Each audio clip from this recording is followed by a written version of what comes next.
Bienvenidos a Negocios con Valor del Colegio de Contadores Públicos de México, donde cada semana abordamos temas relevantes en la voz de especialistas con orientación, consejo y análisis para mantenerte a la vanguardia. Yo soy Adrián Díaz. ¡Comenzamos! Bienvenido a Negocios con Valor, el podcast del Colegio de Contadores Públicos de México. Mi nombre es Adrián Díaz. Esta vez vamos a analizar las implicaciones fiscales y regulatorias del Plan México. Para el desglose de este tema, le voy a dar la bienvenida a dos destacados integrantes de la Comisión Técnica de Comercio Exterior de este colegio, la doctora Gloria Rocío Estrada Antón, quien cuenta con más de 23 años de experiencia en el área legal y de gestiones, así como en la consultoría en materia de comercio exterior y aduanas. Doctora Gloria, muchas gracias y bienvenida al podcast. Muchas gracias por tu invitación. Gracias, doctora. Y también, por supuesto, se encuentra con nosotros el doctor Alberto Ruiz Rioja, quien cuenta con una amplia experiencia en consultoría jurídica, aduanera y de comercio exterior internacional. Doctor Alberto, bienvenido al podcast. Muchas gracias por la invitación. Es un honor estar aquí. Gracias, el honor es para vosotros. Y para entrar en el análisis, permítanme darles un poquito de contexto. El Plan México, presentado recientemente por la presidenta Claudia Sheinbaum, contempla una serie de propuestas para atraer inversiones por 277,000 millones de dólares y lograr que México se convierta en la 10ª economía mundial. Con el fin de cumplir con dichos objetivos, el 21 de enero de 2025 se publicó en el Diario Oficial de la Federación el decreto por el que se otorgan estímulos fiscales para apoyar dicha estrategia. Y en ese sentido, le pregunto a la doctora Gloria, para iniciar con este podcast y debate, ¿cuáles son los beneficios principales que otorga este decreto? Bienvenida, doctora. Muchas gracias. Pues es un, plan a largo plazo. Vamos a ver que a lo largo de los próximos 6 años se van a implementar una serie de modificaciones normativas que van a afectar temas regulatorios, temas tributarios y sobre todo van a transformar de manera muy importante la industria de este país, porque el objetivo del plan en su conjunto es replantear la manera como México produce y vende los bienes, las mercancías, hacia el exterior, alinearnos a las nuevas tendencias globales y sobre todo reafirmar nuestra vocación hacia Norteamérica, integrarnos de manera más intensiva industrialmente con los Estados Unidos y con Canadá, a pesar de las adversidades y de los retos que está generando la llegada del nuevo gobierno de Donald Trump a la presidencia de los Estados Unidos. Por supuesto. Doctor, me gustaría empezar su participación preguntándole cuáles serían estos puntos claves en donde debemos de poner justamente atención en este famoso Plan México y que ha llamado mucho la atención no solamente en el sector industrial, sino en el sector fiscal, sino en diferentes sectores productivos de nuestro país. Es que un programa de esta naturaleza tiene que involucrar múltiples aspectos y diversas disciplinas, desde la facilitación mediante la deducción inmediata de inversiones hasta el reordenamiento de las vocaciones de producción que se van a dar a lo largo del país. Recordaremos que esto tiene como antecedente que en el sexenio inmediato anterior se pretendía impulsar el desarrollo económico e industrial del país, pero con mucho énfasis hacia el sureste. Lo que estamos viendo en este nuevo plan es un plan integral para todo el territorio nacional, en el que a través de una serie de estrategias de facilidades fiscales, también una estrategia de financiamiento y un reordenamiento desde el punto de vista regulatorio, desde el punto de vista trámites, se pretende dar un nuevo impulso a la industria de transformación con enfoque al intercambio al exterior. Y esta es un poco la apuesta de este plan, un replanteamiento industrial del país de gran calado, con el objeto de que nuestro país pueda escalar pues entre 3 y 2 posiciones en cuanto al tamaño del Producto Interno Bruto del país, porque algo que me gustaría destacar es los planes como se plantean suenan ambiciosos, pero son asequibles. Mucha gente se sorprende cuando oye que el plan tiene como intención ubicarnos en las primeras 10 posiciones de las economías mundiales, pero esto no es algo descabellado porque en la actualidad nuestro país se desempeña, dependiendo de las cifras que se consulten, entre el número 13 y el número 12 por tamaño de Producto Interno Bruto. O sea, no es algo imposible, sí es ambicioso, sobre todo considerando que estamos en un entorno global complicado. Existen muchos factores exógenos, como ya decía la doctora Gloria, pues la llegada de esta fuerza de la naturaleza, me gustaría llamarle, que se llama Donald Trump, que está allá en Estados Unidos, y pues una serie de factores también como el replanteamiento tal vez biglobal. Ya se empieza a hablar de una biglobalización en dos polos de desarrollo económico a nivel internacional, además de obviamente los conflictos de carácter bélico que estamos atravesando. Pero todo eso, bueno, van a ser externalidades que vamos a tener que lidiar con ellas, pero no parece en absoluto que lo que se plantea dentro del plan sea imposible de alcanzar. Muchas gracias, doctora Gloria. Para entrar en detalle y en materia, me gustaría empezar a hablar sobre las metas justamente que tiene este plan, que decíamos es un plan asequible, es un plan ambicioso, pero es un plan muy ordenado de acuerdo a lo que hemos platicado y de acuerdo a lo que hemos escuchado, pero que tiene estas metas muy bien definidas. ¿Nos podría explicar justamente estos objetivos de metas y en qué podríamos vernos beneficiados diferentes sectores de productivos de este país? Claro, pues básicamente el plan tiene como su principal bondad el establecer de manera muy precisa las vocaciones regionales, es decir, cuáles van a ser estos sectores industriales y dónde se van a ubicar a fin de poder redirigir los esfuerzos del gobierno y la inversión extranjera hacia aquellos puntos que en este momento están representando un mayor atractivo para el desarrollo económico. Y esto es importante porque de alguna manera todos estos esfuerzos tienen como objetivo fundamental otorgar ventajas, facilidades, incentivos para que estas inversiones lleguen a México y sean aprovechadas en el mediano y largo plazo. La inversión extranjera directa, que es productiva, que genera empleos y que genera una derrama económica y, por supuesto, recaudación.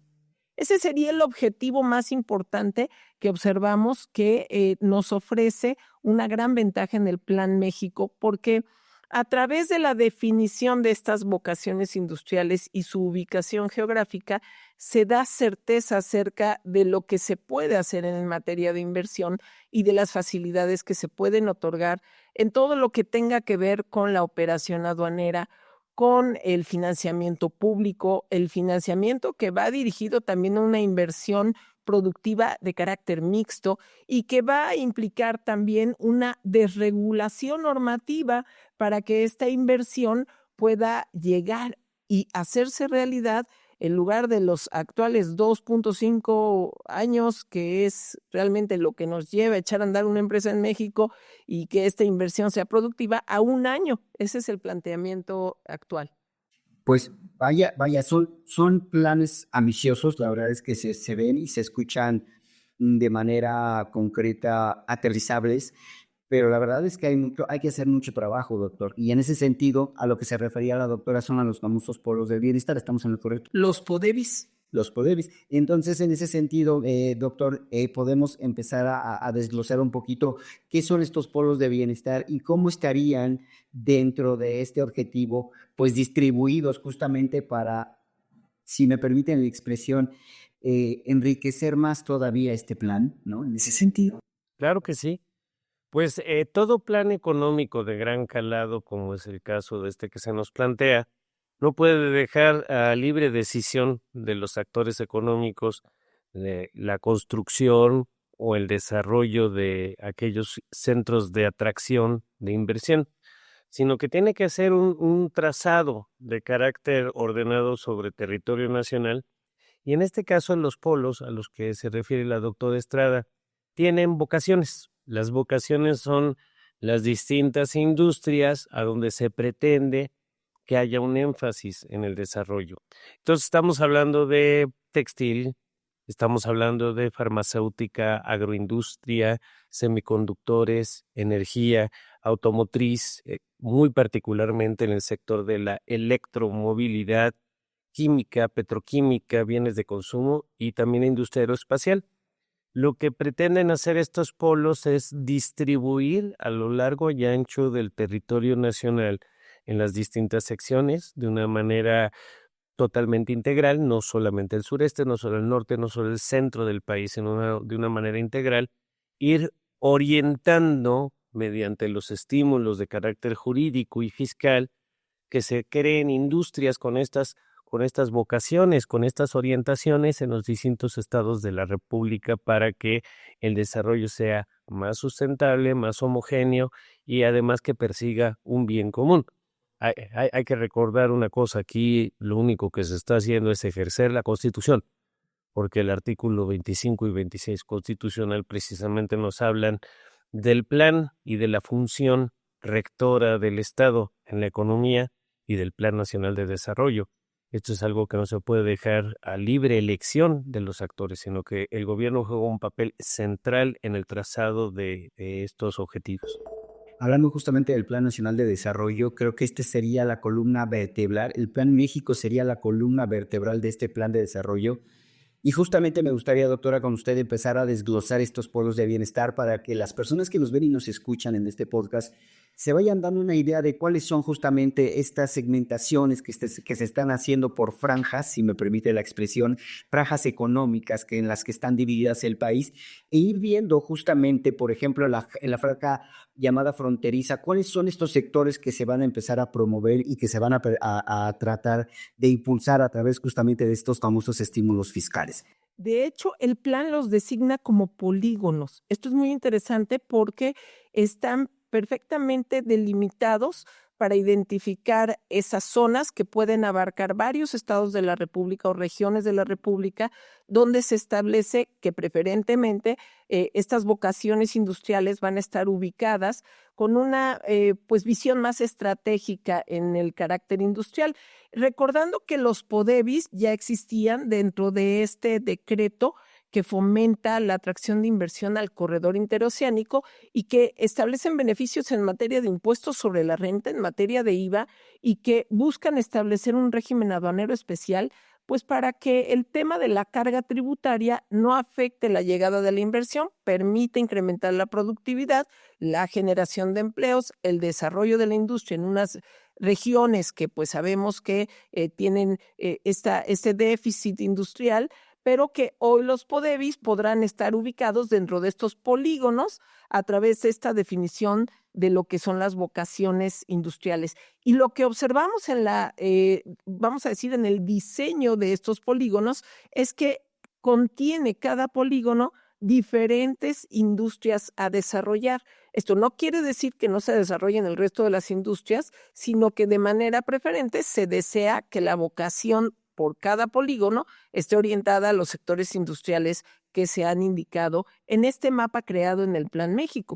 Y esto es muy importante porque precisamente el gobierno de nuestro país cada 6 años al inicio diseña un Plan Nacional de Desarrollo dentro del cual se encuentra la definición de todas las políticas públicas, como puede ser política industrial, económica, tributaria, y esta que estamos observando como Plan México, pues es el anticipo al rediseño de nuestra política industrial y política económica, donde se van a establecer las acciones precisas a seguir para el sexenio, que es el que representa en este momento la doctora Claudia Sheinbaum. Por supuesto. Hay metas bastante claras y definidas justamente dentro del plan. Me llama mucho la atención uno que dice crecimiento de 5% anual en ventas, 50% de contenido nacional en producto terminado con proveeduría. Justamente este objetivo está basado en estos polos que están ustedes bien desarrollando, ¿no? Entonces, en ese sentido, ¿es asequible este 5% del que se está hablando en el plan? ¿Es muy ambicioso? ¿Se puede crecer todavía más o nos quedamos cortos? ¿Cómo lo califica? Es ambicioso, pero es asequible. Lo único que hay que tomar en consideración es que para que todo esto funcione no solo implica una serie de esfuerzos hacia el interior del país y un poco el depósito de la confianza por parte del empresariado en el gobierno, también hay factores externos, hay externalidades como por ejemplo el comportamiento de los mercados mundiales. No me parece imposibles, la palabra correcta es asequible, aunque son ambiciosos. Ahora, la selección de estas vocaciones que mencionábamos no es algo casual, no es algo que México haya decidido de forma arbitraria. La orientación de estos polos van a estar distribuidos en función a una visión, digamos, del norte de América, pensando en el bloque TEMEC, en el bloque Canadá, Estados Unidos, México y las necesidades específicas que tenemos dentro de este bloque económico.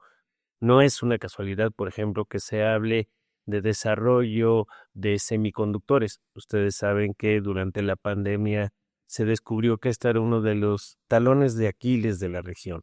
Llegó a hablarse de un verdadero Armagedón de los chips en la industria automotriz, porque toda la tecnología de chips dependía pues del Lejano Oriente y muy concretamente de China y de Taiwán. Al venir el problema de la pandemia, pues se creó una crisis profunda.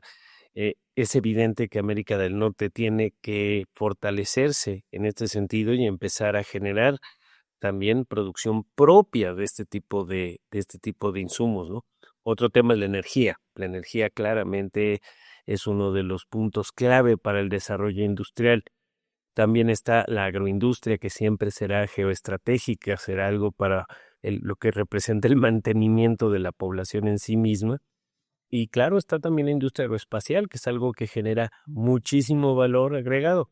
Como dato curioso, en cuanto a la distribución, que preguntabas hace rato más o menos cómo están estos polígonos, para que nos demos una idea, por ejemplo, en el norte del país se le va a dar preferencia a semiconductores, electromovilidad y temas de carácter eh, de bienes de consumo final.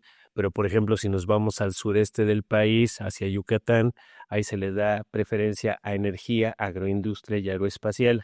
En el centro, por ejemplo, es toda la serie de electromovilidad, agroindustria, textiles, también energía, también aeroespacial y química y petroquímica, por poner un ejemplo, ¿no? Entonces, lo que se pretende hacer es que estas regiones respondan en cuanto a proveeduría y adquisición conforme a una vocación trazada de manera global. Entonces, digamos, ambicioso, sí, pero no es algo imposible. Por supuesto, coincide el doctora Gloria y yo, digamos que complementaría con una siguiente pregunta. ¿Coincide con que es asequible este plan? Y la segunda pregunta es, ¿este plan también está blindado o pensado justamente para los nuevos tiempos, llamémosle Donald Trump, en protección arancelaria? Por supuesto, México ha venido desarrollando una integración económica hacia Norteamérica desde hace pues prácticamente 30 años. Desde que México negoció, firmó y entró en vigor nuestro famoso Tratado de Libre Comercio de América del Norte en 1994 y a la fecha, nuestra integración económica se ha orientado hacia Estados Unidos y Canadá. La llegada de Donald Trump en 2016 y ahora en 2025 nos ha impuesto retos muy importantes para lograr crear un puente, un canal de diálogo con las expectativas y los intereses de nuestro vecino del norte, que en ocasiones parecen ser unilaterales y en ocasiones parece que lo leemos como una integración económica. Sin embargo, ni Estados Unidos ni Canadá están peleados con el hecho de que como región económica somos más fuertes y tenemos que implementar una, digamos, dinámica regional para poder armonizar los suministros y poder mejorar esa proveeduría que requieren nuestros sectores industriales. Y este Plan México le está anticipando al gobierno entrante de Donald Trump los escenarios donde México puede ser verdaderamente un aliado y puede generar valor agregado a la región de Norteamérica. ¿Por qué? Porque la implementación de este plan desde un inicio está diciendo, está llamando a la integración gracias al aumento del contenido nacional y del contenido regional en la producción de nuestros bienes que van de exportación en la sustitución de importaciones, en una alineación arancelaria con Estados Unidos y Canadá, que veremos en los próximos meses si se puede llevar a cabo, si hay consenso, si podemos sentar a la mesa al gobierno de Canadá a discutir esta alineación arancelaria, porque es parte de lo que ofrece el Plan México, esta necesidad de generar mayor dinamismo económico en nuestra región, pues va a generar cambios de política económica y comercial, una facilitación regulatoria, normativa, una homologación arancelaria, pero principalmente orientada con Norteamérica. Hay un potencial industrial mexicano evidente. Esta sería nuestra carta de presentación, no solamente ante Estados Unidos y Canadá, ante el mundo. Sin lugar a dudas, aunque sí tenemos que pensar mucho en términos de bloque económico, Estados Unidos, México, Canadá, porque eso es exactamente lo que está pasando en otras regiones del mundo. De hecho, parece ser que la tendencia va a ser a que nos tengamos que blindar, fortalecer ante los embates de fuerzas económicas externas, como por ejemplo los países denominados BRICS. Y bueno, muy particularmente ustedes saben que el crecimiento económico y el desarrollo de la República Popular China ha sido pues un factor desestabilizante a nivel internacional. Entonces, sí, México tiene varias ventajas de carácter comparativas y competitivas que podemos utilizar para formar parte de los países que aporten más en el desarrollo industrial a nivel internacional. Y creo que lo que tenemos que hacer es explotar esas ventajas de carácter competitivas y comparativas para ocupar nuestro lugar en el mundo a nivel de producción. Al hablar de facilitación, doctora Gloria, al hablar justamente de esta compensación y de este agrupamiento, también hablamos de cuestiones, y ya aquí me dirijo específicamente a las personas que nos ven y nos escuchan en este podcast, sobre los empresarios específicamente. Habrá cosas que quizá en materia fiscal no les va a gustar, pero puede beneficiarlos. ¿Cómo está esta coyuntura entonces en ese sentido? ¿Hay facilitación? Sí. Habrá algunas reglas que no nos van a gustar como empresarios, como inversionistas, pero que al final del día se tiene que hacer. ¿Es correcto o no es correcto? Por supuesto, porque lo que va a implicar la implementación del Plan México van a ser cambios normativos, cambios tributarios.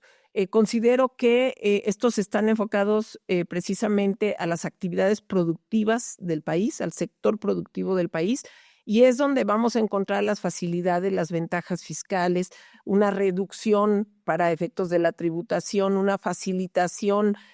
Vamos a pensar en el tema de todos los trámites para disminuir los tiempos de operación de una empresa.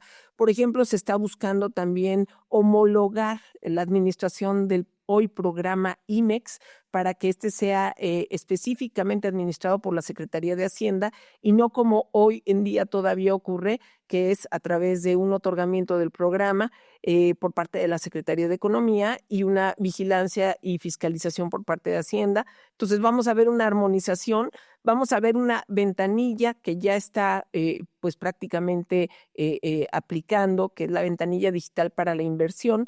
Vamos a contar con una próxima ley que facilite todo el tema de los trámites, la digitalización de la tramitación en México, y lo que implica, pues obviamente son beneficios para estos sectores productivos. Sin embargo, muchos de estos cambios que van a implicar aumentos arancelarios para cumplir con el reto del valor agregado en contenido nacional, regional, la sustitución de importaciones que son los emblemas de este plan, pues van a causar molestia a los sectores donde las importaciones generan pues mayor dinamismo, porque en México la importación también genera valor, también genera empleos y también puede llegar a generar recaudación a través de nuestras aduanas. Entonces el aumento arancelario va a reducir dramáticamente nuestra dependencia del exterior en ciertos insumos, en cierta materia prima y sobre todo en el consumo de bienes terminados, porque lo que deseamos precisamente es orientar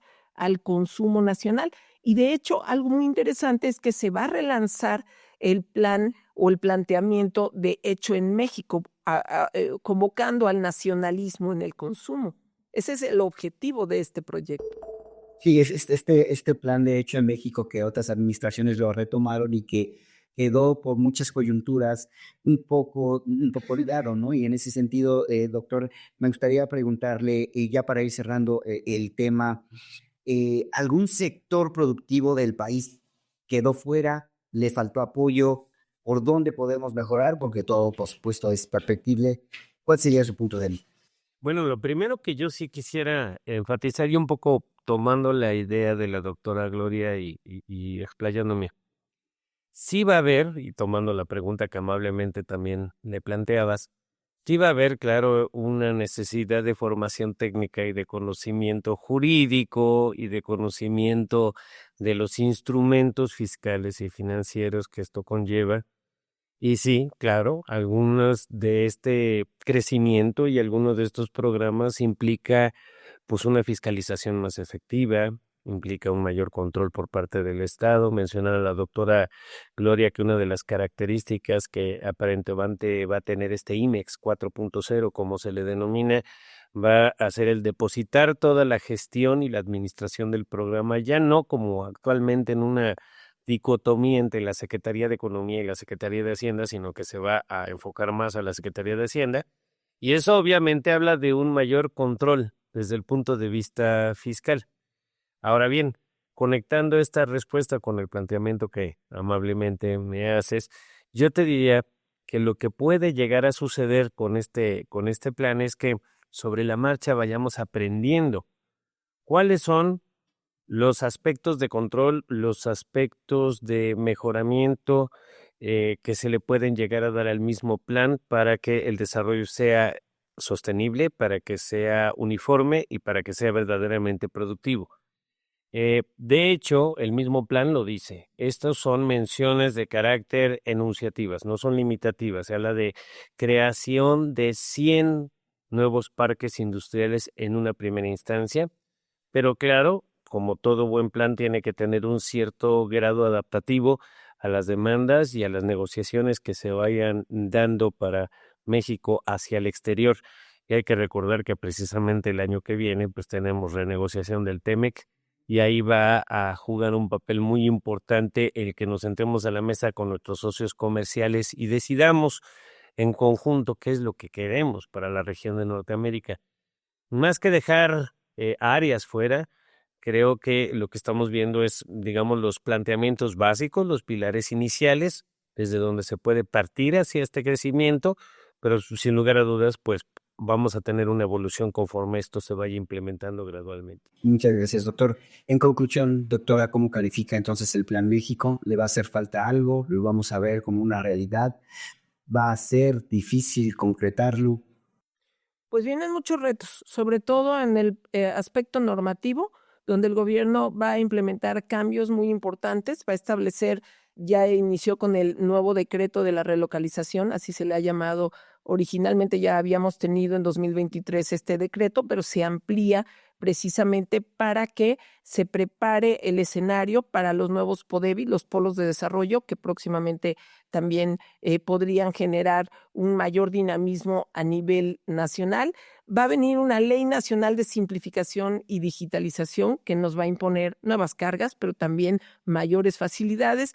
Vienen leyes secundarias para el sector energético que se abre de nuevo, pero con reglas más claras. Se van a actualizar normas oficiales mexicanas, van a haber decretos que modifiquen nuestra política arancelaria y vamos a tener que admitir que van a ser decretos donde se incrementen los aranceles a muchos de los sectores que nosotros estamos observando serán estratégicos, pero eso no quiere decir que sean solo estos sectores los que se van a beneficiar.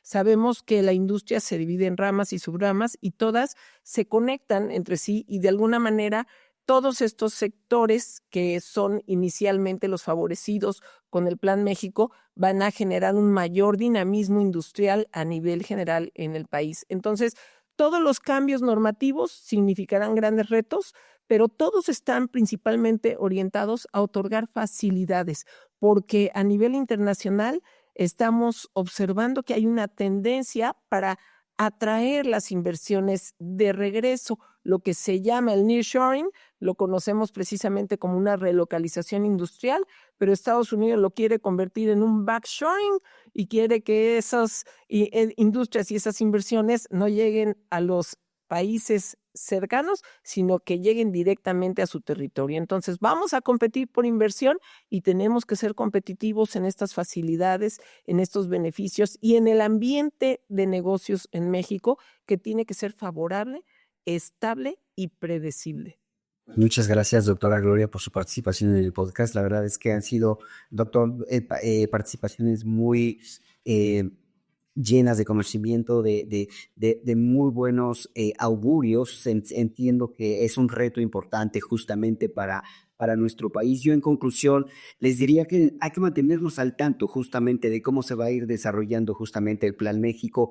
Es un plan, ya lo escuchamos en voz de los expertos, que sí se puede hacer, que tiene retos en materia fiscal, que tiene retos en materia de cuestiones industriales, pero que al final del día nosotros, tú que me estás escuchando y que me estás viendo, tienes que estar al tanto, sobre todo si participas justamente en alguna de las industrias que están involucradas directamente en el Plan México. Al final del día, tenemos y tienen la obligación las personas que participan en esta economía mexicana de estar siempre vigentes en los planes que se estén haciendo al exterior y al interior, y en este caso el Plan México, todo parece indicar que será justamente la columna vertebral y, si no me equivoco, el plan insignia de esta administración, y por eso su importancia de que nos esté siguiendo aquí en el podcast Negocios con Valor, por supuesto, del Colegio de Contadores Públicos de México. Muchísimas gracias, nos escuchamos y nos vemos